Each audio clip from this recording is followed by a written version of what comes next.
மேட்ரிமோனினா பொதுவாக மற்ற மேட்ரிமோனிலாம் போனீங்கன்னு வச்சுங்களேன், அவங்களுக்கு போய் நீங்கள் ரிஜிஸ்டர் பண்ணிங்கன்னா அவங்க ஒன்று என்ன பண்ணுவாங்க, நீங்கள் கொடுக்குற அமௌண்ட்டுக்கு தகுந்த மாதிரி இந்தாங்க நீங்கள் கட்டின பணத்துக்கு 100 ஜாதகம் அப்படின்றாங்க. இந்த 100 ஜாதகத்தில் எவ்வளோ பொருந்தும் எவ்வளோ பொருந்தாது அப்படிங்கிறதே உங்களுக்கு தெரியாது.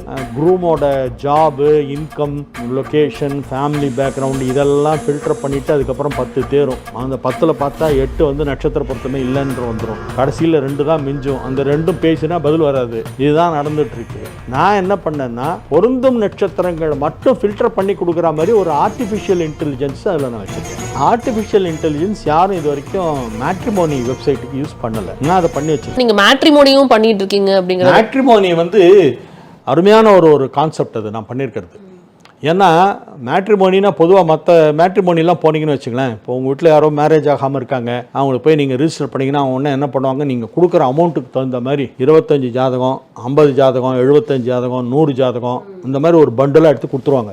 இந்தாங்க நீங்கள் கட்டின பணத்துக்கு 100 ஜாதகம் அப்படின்றாங்க. இந்த 100 ஜாதகத்தில் எவ்வளோ பொருந்தும் எவ்வளோ பொருந்தாது, எது நட்சத்திர பொருத்தம் இருக்குது எது இல்லை அப்படிங்கிறதே உங்களுக்கு தெரியாது. நீங்கள் அவங்க குரூமோட job, income, location, family background இதெல்லாம் ஃபில்டர் பண்ணிவிட்டு அதுக்கப்புறம் 10 தேரும். அந்த 10ல் பார்த்தா 8 வந்து நட்சத்திர பொருத்தமே இல்லைன்ற வந்துடும். கடைசியில் 2 தான் மிஞ்சும். அந்த 2ம் பேசினா பதில் வராது. இதுதான் நடந்துட்டுருக்கு. நான் என்ன பண்ணேன்னா, பொருந்தும் நட்சத்திரங்கள் மட்டும் ஃபில்டர் பண்ணி கொடுக்குற மாதிரி ஒரு ஆர்டிஃபிஷியல் இன்டெலிஜென்ஸ் அதில் நான் வச்சுருக்கேன். ஆர்டிஃபிஷியல் இன்டெலிஜென்ஸ் யாரும் இது வரைக்கும் மேட்ரிமோனி வெப்சைட்டுக்கு யூஸ் பண்ணலை. நான் அதை பண்ணி வச்சுருக்கேன். அதனால் இப்போ வந்து ஒரு பெண் ஜாதகம், இந்த பெண்ணுக்கு வந்து பூச நட்சத்திரம்னு வச்சுங்க ஃபார் எக்ஸாம்பிள், அவங்க போடுறாங்க, அந்த பொண்ணோட ஸ்டார் பூசம், ராசி கடகம், பாக்கி டீட்டெயில்ஸ், ஏஜ் இதெல்லாம் போட்டு லொக்கேஷன் எல்லாம் போட்டு அவங்க ஃபில் பண்ண உடனே அந்த பூசம் ஸ்டாருக்கு எந்தெந்த பாய் ஸ்டார் மேட்சிங்கோ அதை மட்டும்தான் அவங்களுக்கு அது கொடுக்கும். ஸோ அவங்களுக்கு அதில் வந்து பெருசாக டைம் சேவ் ஆகுது, மணி சேவ் ஆகுது. ஸோ அதுலேருந்து அவங்க மற்றதெல்லாம் அவங்க பார்த்துக்கலாம். அது லிங்க் சொல்ல முடியுங்களா சார், எந்த லிங்க் வழியாக வரணும் அப்படின்னு? www.harikesamatrimony.com. ஹரிகேசா அது எங்கள் ஃபேமிலி இது மாதிரி ஆயிடுச்சு. ஓகே, என் பையன் பேரே ஹரிகேஷ் தான் வச்சிருக்கேன். My second son's name is Harikesh. பாருங்க, அதனால தான் நான் கேட்டேன் இது பேரா ஊரான்னு ஃபர்ஸ்ட் வந்தோனே. இல்ல, அது ஊர்ல வந்து ஈஸ்வரனுடைய திருநாமம் ஹரிகேசநாதர். சிவனுக்கு எல்லா ஊர்லயும் ஒரு பேர் இருக்கும் இல்லையா? இப்ப மயிலாப்பூர்னா கபாலீஸ்வரர், அந்த மாதிரி ஹரிகேசநல்லூர்ல சிவனுடைய திருநாமம் ஹரிகேசநாதர். அதனால அவர் ஹரிகேசநல்லூர் முத்தியாபாதரே எல்லா பாட்டிலையும் ஹரிகேசான்ற வேர்டை கொண்டு வருவார். ஹரிகேச குமார முருகனை பாடும்போது அப்படின்னா சிவனுடைய குமாரன்னு அர்த்தம். வள்ளியை பாடும்போது ஹரிகேச குமார ராணி வள்ளி குருணி அப்படின்னு ஒரு பாட்டில் வரும். அதனால அவர் அந்த ஹரிகேசாங்கிறது தான் சிவனுடைய நேமா அவருடைய பாடல்கள்ல சொல்றாரு. அதனால என் பையனுக்கு ஹரிகேஷ்னு பேர் வச்சிருக்கேன்.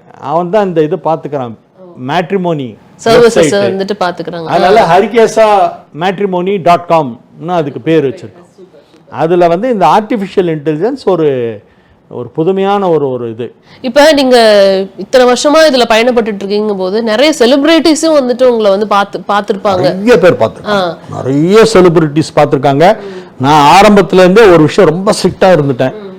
தயவு செஞ்சு யாரும் என்னை வீட்டுக்கு கூப்பிடாதீங்க. ஹவுஸ் விசிட் கிடையாது, நோ ஹவுஸ் விசிட்.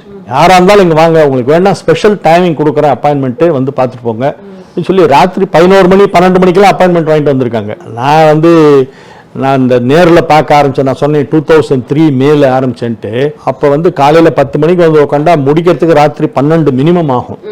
கண்டினியூஸாக ஒரு 14 மணி நேரம் ஜோசியம் பார்க்கறதுங்கிறது அது டெய்லியே அந்த மாதிரி ஒரு இந்த